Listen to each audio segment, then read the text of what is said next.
Advertencia. Este podcast es nocivo para el ardor de los políticos. Abre los ojos, cura la crisis, alivia la cartera, quita los piojos, robaquerito y no desinforma. Esto es el Podcast 132 Puerto Vallarta. Comenzamos. Hola, ¿qué tal amigos? Les damos la más cordial de las bienvenidas a nuestro tercer podcast y les informamos de lo que hablaremos el día de hoy.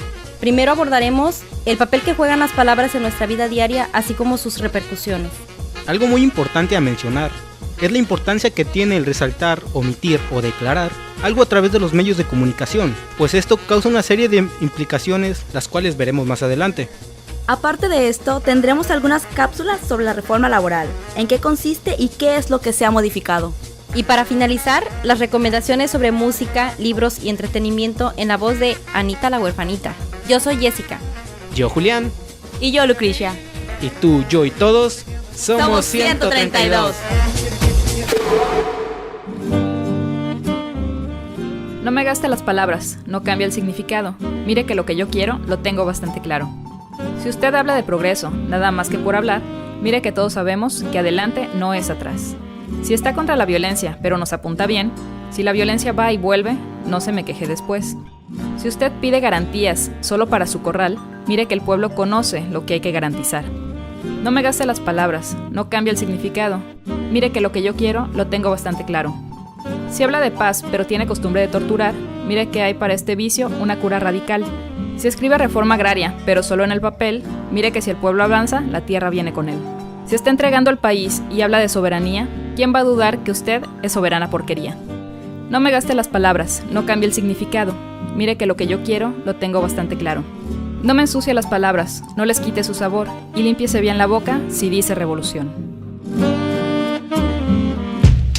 Este es un poema de Mario Benedetti, titulado Las Palabras. En él, este importante escritor uruguayo hace mención del cambio de sentido que se les va dando a partir de la conveniencia, así como la importancia de este hecho. No solo él ha dedicado parte de su trabajo a estos importantes códigos lingüísticos. Recordamos que también encontramos poemas sobre las palabras en escritores como Octavio Paz, Pablo Neruda, entre otros más. Las palabras, el habla, la comunicación están regidos por códigos y convenciones sociales que regulan nuestro comportamiento.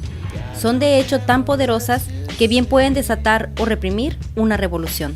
Ejemplos de este tipo lo vemos mucho en los medios cuando dan una noticia, pues ellos deciden, según su conveniencia, qué decir y qué no. Una gran parte de la población al levantarse ve y o escucha las noticias y en ellas todos los días aparecen los resultados. Por ejemplo, en materia de finanzas, que en la bolsa de valores el dólar subió tanto y que mañana el dólar volvió a subir otro tanto. Pero habría que preguntarse, ¿el dólar realmente está subiendo o es el peso el que está bajando? Imaginemos que el día de mañana amanecieran diciendo los noticieros: el peso ha bajado tanto en comparación al dólar, por lo que ya no te alcanzará para comprar las tortillas. Y al día siguiente dijeran: el peso ha bajado tanto más que ya no te alcanzará para comprar el kilo de arroz. Estamos seguros que si así dieran la noticia, más personas estarían en el descontento y se levantarían a protestar. Vamos ahora al caso de las muertas de Juárez. Ese de por sí ya es un término que aminora la carga violenta y de impacto hacia el espectador, pues no es lo mismo decir las muertas de Juárez que las mujeres asesinadas, violadas y masacradas en Ciudad Juárez. Esto es una carga significativa muy diferente. Y ahora, otro ejemplo muy claro para comprender el alcance de las palabras y cómo se han utilizado en discursos políticos a lo largo de la historia mexicana. Fue una acción determinada, que asumo personalmente, para restablecer el orden y la paz en el legítimo derecho que tiene el Estado mexicano de hacer uso de la fuerza pública, como además, debo decir, fue validado por la Suprema Corte de Justicia de la Nación. Asumo íntegramente la responsabilidad personal, ética, social, jurídica, política e histórica por las decisiones del gobierno en relación con los sucesos del año pasado.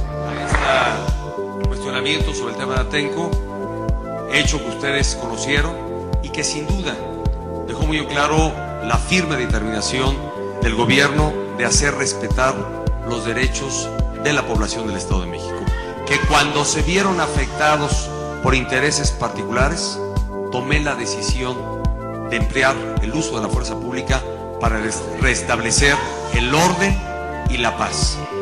Pero de lo que estoy más orgulloso de esos 6 años es del año de 1968, porque me permitió servir y salvar al país, les guste o no les guste, con algo más que horas de trabajo burocrático, poniéndolo todo: vida, integridad física, horas, peligros, la vida de mi familia, mi honor, el paso de mi nombre a la historia.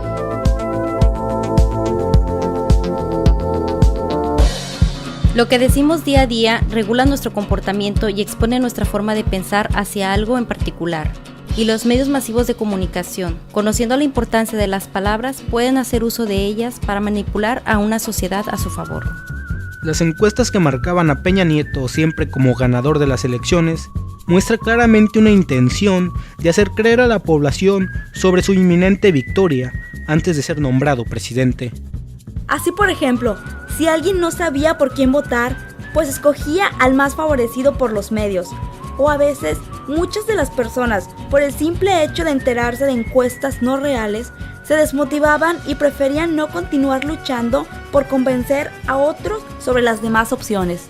Todo lo comentado solo es una pequeña muestra del papel importante que juegan las palabras en la sociedad y de la forma en que los medios de comunicación manipulan lo que se dice para reducir el impacto de algo que pueda causar un descontento o perjuicio a sus intereses. Así que la próxima vez que escuche noticias, programas, etc., analice bien qué es lo que está detrás de lo que nos dicen y esperamos ampliar un poco más esta información en nuestros siguientes podcast tour. Y para finalizar, les dejamos una aportación de Hugo Gutiérrez Vega, columnista de La Jornada. Nos habla de las palabras, la poesía y la lengua. Esto expuesto en el segundo encuentro internacional de periodistas llevado a cabo en esta localidad. Se han venido desgastando como monedas de uso. Para el poeta la palabra es todo. La palabra es principio, fin, medio. La palabra de alguna manera inicia todo porque el verbo se hizo carne y habitó entre nosotros. Ahora el poeta busca que la palabra sea la palabra precisa, la exacta. Yo le pondré el ejemplo de López Velarde, que es un maestro en materia de adjetivos. López Velarde lo decía: si el adjetivo es novedoso, enriquece el sustantivo. Lo peor que puede pasar cuando termina un poema es que haya una masacre de sustantivos, asesinados por adjetivos, lugares comunes, como la negra noche o la larga tragedia. Hay que buscar el adjetivo novedoso. Entonces la poesía tiene, decía Eliot, la posibilidad de restaurar una lengua, nada más y nada menos que restaurar una lengua. Yo creo que esa es una de las funciones de la poesía. Por otra parte, el lenguaje es tan rico que soporta toda clase de vejaciones y el lenguaje se va renovando, porque, y se los digo otra vez como académico, yo pienso que no es un problema académico el del lenguaje. El lenguaje es un fenómeno social. La sociedad lo va creando, lo va modificando. Y una sociedad como la mexicana, con tantas influencias y con la presencia de la cultura metropolitana, obviamente crea muchas y muy variadas palabras, las cuales hay que aceptar, y no solo aceptar, sino gustar de ellas. Así es que el lenguaje sigue siendo nuestro modo de comunicarnos con la realidad, y en el caso del arte, en el caso del poeta, la manera de encontrar el significado de la emoción a través de la expresión verbal.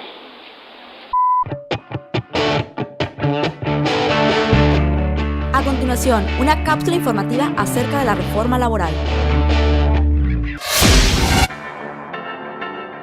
Lo que no se dice de la reforma laboral. La actual reforma laboral la cual se ha impuesto a la generalidad de las personas que viven y trabajan en México, es decir, a todos los ciudadanos que con o sin ella, día a día, tienen la necesidad de sobrevivir en trabajos precarios, en el subempleo, sin seguridad social o en la tan aclamada subcontratación. Así es, Adrián, pero también aquellos trabajadores de instituciones del Estado, a quienes de igual manera aplicará esta reforma laboral. Llega a empeorar las condiciones laborales que de por sí antes eran difíciles de aplicar, para simplemente por un acto de voluntad de los que se dicen ser nuestros representantes, borrar nuestros derechos laborales en la letra, más no en la lucha, para dar paso a la era de la dominación total por parte de los patrones, tal y como sucedía antes de la ya casi olvidada revolución de 1917. Los derechos que se violan mediante esta reforma en favor de los patrones de empresas transnacionales y de carácter neoliberal modifica la totalidad de los derechos laborales, ya que de por sí eran muy difíciles de hacer valer, borrando casi en su totalidad toda protección del trabajador vigente todavía en 2012. Pero para hacer más breve este análisis sobre la reforma laboral, la dividiremos en los siguientes puntos. Bueno, pues uno de estos puntos es el pago de 7 pesos por hora. Como en toda supuesta benevolencia de la reforma laboral y de quienes la defienden, en el pago por hora se esconden uno de los principales atrasos que representa esta reforma de pago salarial para un país en el que el salario mínimo no rebasa los 62 pesos con 33 centavos por una jornada de 8 horas. Y que por si fuera poco, no es suficiente para cubrir las necesidades más básicas de la alimentación, sano desarrollo y esparcimiento humano. Con respecto a los contratos, ¿cómo me afectan o benefician como trabajador? Mira, Daniela, la realidad es que con esta nueva forma de contratación se afecta la generación de derechos por antigüedad a favor de los trabajadores, lo que significa la pérdida en dinero en perjuicio de los mismos, respecto de aquellos recursos que por derecho les correspondían en caso de que fueran despedidos injustificadamente.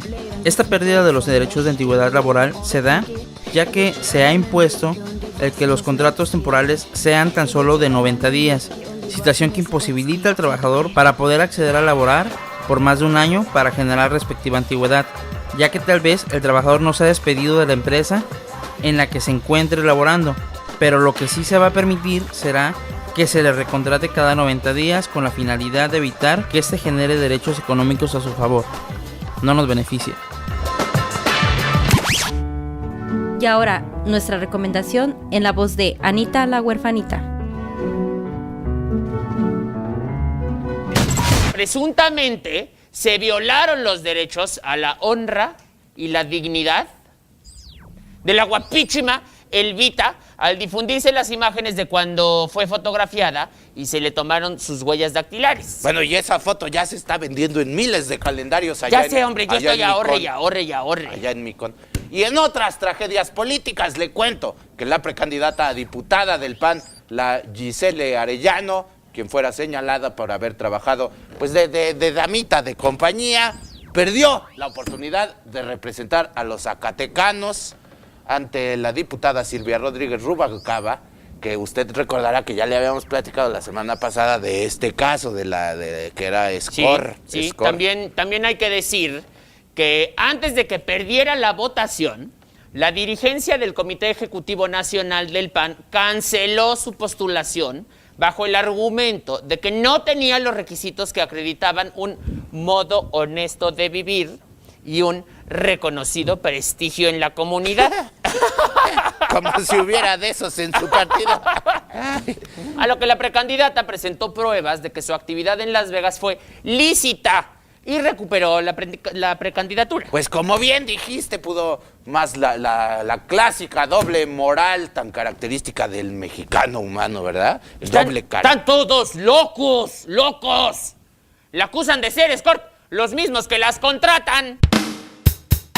El audio que recién escuchamos es del programa Mi Corte Informativo. Este es un noticiero bastante divertido, irreverente y con un toque sarcástico, presentado por un par de extraterrestres que parecen monos, aunque ustedes no lo crean, Simeón Monarres y Manuel Changosé. Estos seres de otro planeta informan a sus coplanetarios acerca de los ridículos que suelen hacer los humanos, que los cuales tienen mucha tela de donde cortar porque son bastantes. Además incluyen una sección de sondeos donde Mórico Chimpanzón, el corresponsal estrella, sale a las calles y recaba opiniones populares. Cuando surgió el movimiento 132, este personaje fue a la Estela de Luz para platicar con los manifestantes. Actualmente llevan alrededor de 170 episodios, los cuales son transmitidos por Canal 3. Sin embargo, y para nuestra gran suerte, Contando con la magia del internet, podemos verlos en YouTube en el canal Cadena 3 Noticias. Es una forma alternativa de informarse y un buen entretenimiento, desde luego, porque a pesar de que se ven algo de episodios antiguos, aunque usted no lo crea, puede volverse adictivo. Como extra podemos mencionar que se escribe en una columna para el periódico Excelsior llamada Mi Columna, Mi Corte y Mi Columna. Hagan hincapié en esto, que son escritas ambas con K. Yo soy Anita la Huerfanita y esta fue nuestra recomendación de nuestro tercer programa. Gracias.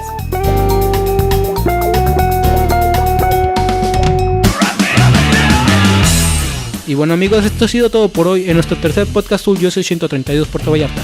Quienes habla Julián Ortega, Jessica Pérez y Lucrecia Cano. Nos vemos la próxima.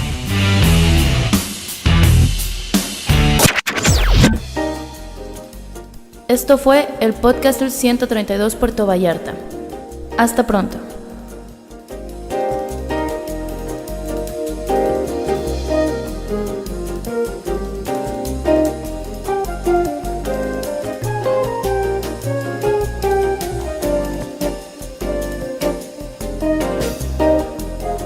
Thank you.